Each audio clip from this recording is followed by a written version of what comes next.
पत्नी के गांव लौट जाने के बाद मैं अकेला पड़ गया था।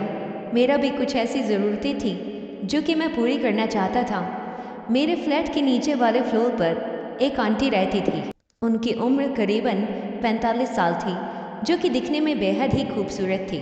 और अगर उम्र की बात की जाए तो वह 45 की होने के बावजूद भी 30 के करीब ही लगती थी। मैं अक्सर उनसे हंसी मजाक कर लेता था और आंटी भी काफ़ी चुलबुली टाइप की थी। वह मेरी किसी भी मजाक का बुरा नहीं मानती थी। वह आंटी भी मुझसे खुलकर हर तरह की बातें करती थी। मैं अपने फ्लोर पर अकेला रहता था, इसीलिए अपना दिल बहलाने के लिए आंटी के पास चला जाया करता था। आंटी अपने दिलचस्प बातों से मेरा मन फ्रेश कर देती थी। एक दिन मेरी तबीयत बिगड़ गई और मैं ऑफिस नहीं गया। मैंने सोचा आंटी के पास जाकर टाइम पास कर लेता हूँ। उनसे बात करूँगा तो अकेलापन भी महसूस नहीं होगा और घर की याद भी नहीं आएगी। मैं उनके घर गया तो आंटी चाय बनाने लगी और जैसे ही वे चाय का कप देने के लिए झुकी तो उन्होंने अपना पल्लू जानबूझकर गिरा दिया। सामने का नज़ारा देखकर मैं बेकाबू हो गया और मैं समझ गया था कि आंटी को क्या चाहिए।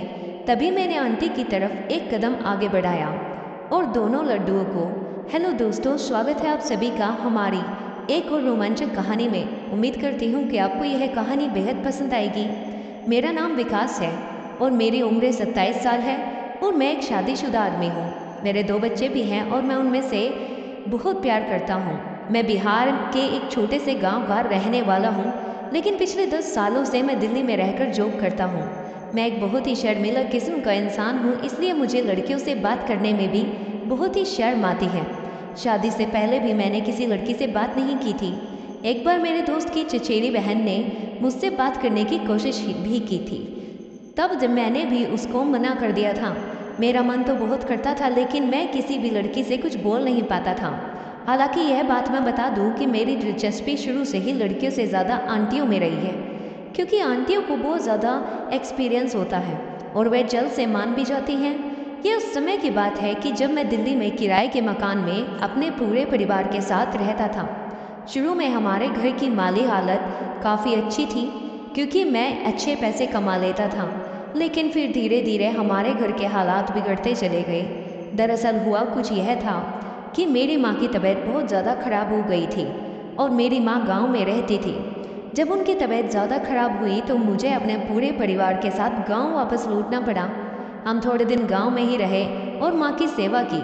जब माँ की तबीयत में सुधार आने लगा तो मैं अपने पूरे परिवार को गांव में छोड़कर वापस दिल्ली आ गया। लेकिन इस बार मैं अकेला ही आया था।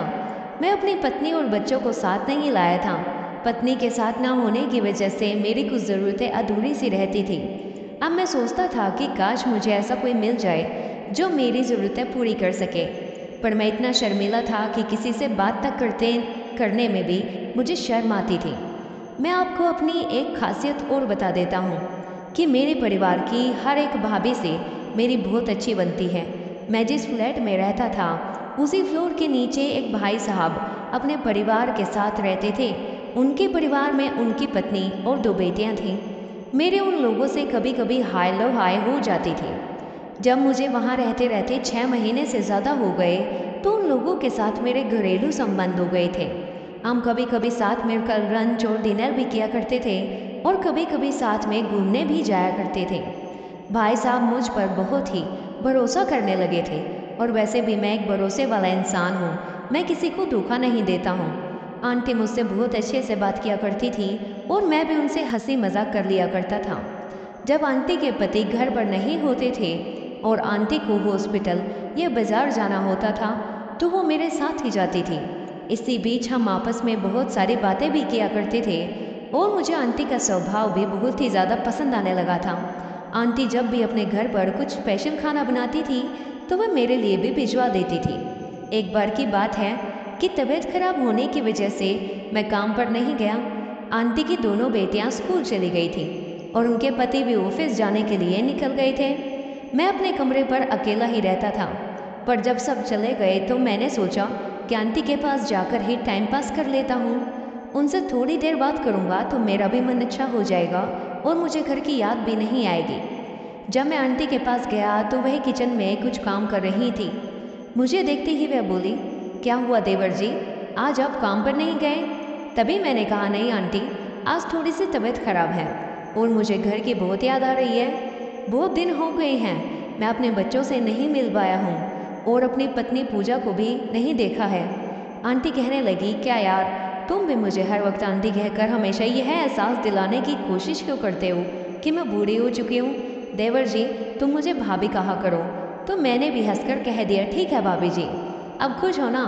मैं भाभी से किसी भी तरह की बात करने में नहीं शर्माता था, इसीलिए मैंने उनसे कहा, भाभी आपको तो पता ही है कि हर आदमी की एक ज़रूरत होती है और मेरी पत्नी भी बहुत दिनों से मेरे पास नहीं है, तो कभी कभी तो लगता है कि उड़कर उसके पास चला जाऊं।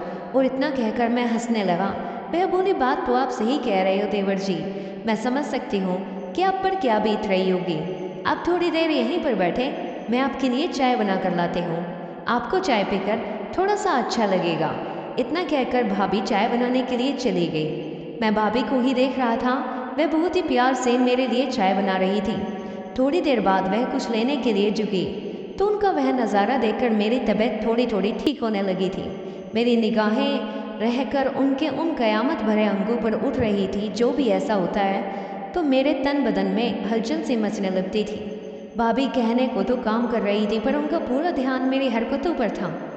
मेरी नज़रों का भाव समझकर वह मन ही मन खुश हो रही थी। भाभी समझ चुकी थी कि मैं क्या देखने की कोशिश कर रहा हूँ और वह भी इस बात पर खुश हो रही थी। थोड़ी देर बाद भाभी मेरे लिए चाय बना कर आई और मुझसे बोली कि यह लीजिए देवर जी, आप चाय पी लीजिए।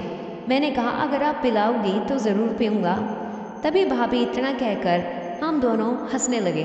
भाभी बोली, आप बहुत ही शैतान हो रहे हो। मैंने कहा, अगर आपको अच्छा लग रहा है तो मैं और भी शैतानियाँ कर सकता हूँ। मेरी तबीयत खराब है, अगर आप मेरी बात मान लोगी तो मुझे बहुत अच्छा लगेगा।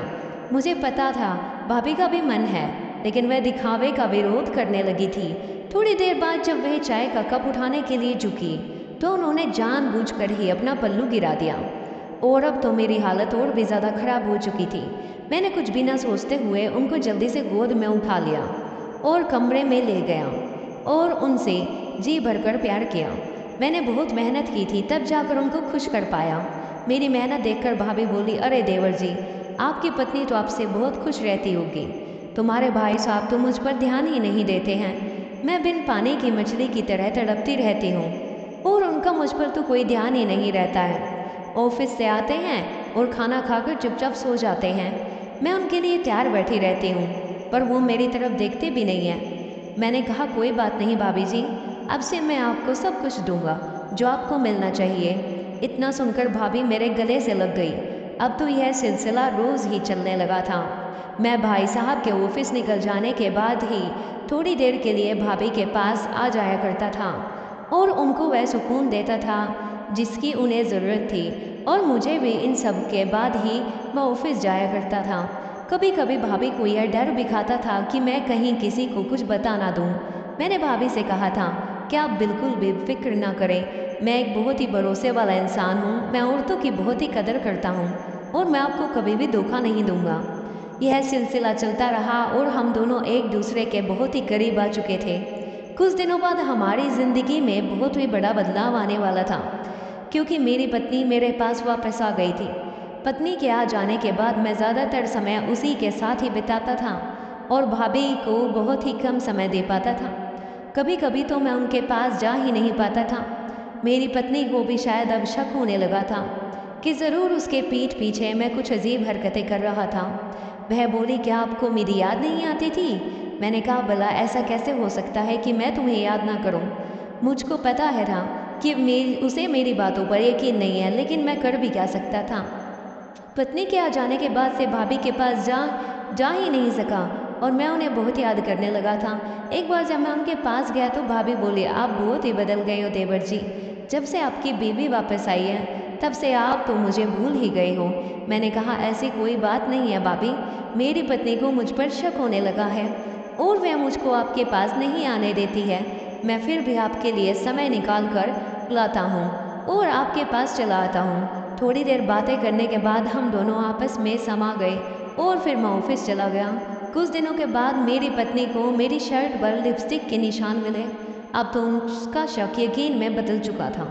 वह बोले, मुझे पहले से ही पता था कि तुम्हारा उस चुड़ैल के साथ चक्कर चल रहा है। मैं अभी जाकर सब कुछ भाई साहब को बता दूंगी और तुम दोनों का पर्दाफाश कर दूंगी। मैंने कहा, प्लीज़ तुम ऐसा कभी मत करो, मैं अब कभी भी उनसे बात नहीं करूँगा। वह इतना गुस्से में थे कि रोने लगी और बोली, मैं गांव में आपकी माँ की सेवा करने के लिए गई हुई थी, आपके बच्चों को पालने में लगी हुई थी और आप यहाँ इधर मुझे धोखा दे रहे थे, दूसरी औरत के साथ नैन मटक कर रहे थे। क्या आपको ज़रा भी शर्म नहीं आती? क्या यह ज़रूरतें आपके लिए इतनी ज़्यादा ज़रूरी हैं कि आप अपनी पत्नी को धोखा देंगे? और अगर मैं इतने दिनों तक आपके बिना रह सकती हूँ तो आप क्यों नहीं रह सकते? अपने बारे में, मेरे बारे में एक बार भी नहीं सोचा? अपने बच्चों के बारे में एक बार भी नहीं सोचा? अगर फिर भी आपको उस औरत से इतना ही प्यार है तो आप मुझसे यह कह दीजिए कि मैं अभी भी यह घर छोड़कर चली जाऊंगी और आपकी ज़िंदगी में कभी नहीं वापस आऊंगी। औरत बस सब कुछ बर्दाश्त कर सकती है पर अपने पति का बंटवारा बर्दाश्त नहीं कर सकती, और यह मैं भी बर्दाश्त नहीं करूंगी। अगर आपको मेरे साथ रहना है तो मेरे ही बनकर रहना होगा, नहीं तो आप मुझसे कह दीजिए मैं गांव चली जाऊंगी और वहीं रहकर अपनी माँ की सेवा करती रहूंगी, क्योंकि मैं जान चुकी थी कि आप तो मुझे अपनी माँ की सेवा के लिए ही लाए हो। प्यार तो निछावर करने के लिए तो वह चुड़ैल है ना। मैं समझ चुका था कि मैं अपने कुछ पलों की ज़रूरतों के लिए अपनी पत्नी का दिल दुखा चुका हूँ। मैंने उससे माफ़ी मांगी और बोला, आगे से मैं कभी भी ऐसा नहीं होगा। तुम कभी भी मत जाओ और मेरे साथ ही रहो। तुम मेरे लिए सब कुछ हो, हमारे बच्चे ही मेरे लिए सब कुछ हैं। मैं तुम लोगों के बिना ज़िंदगी नहीं जी पाऊँगा। इसके बाद से मैं कभी भी भाभी के पास नहीं गया। मैंने भाभी को भी सारी बात बताई और भाभी से भी माफ़ी मांगी। तो दोस्तों, यह थी हमारी आज की कहानी। आपकी क्या राय है इस कहानी पर? हमें कमेंट में ज़रूर बताएं। वीडियो अच्छी लगी हो तो लाइक करें, शेयर करें, सब्सक्राइब करें। धन्यवाद। मिलते हैं कल आपसे एक नई कहानी में।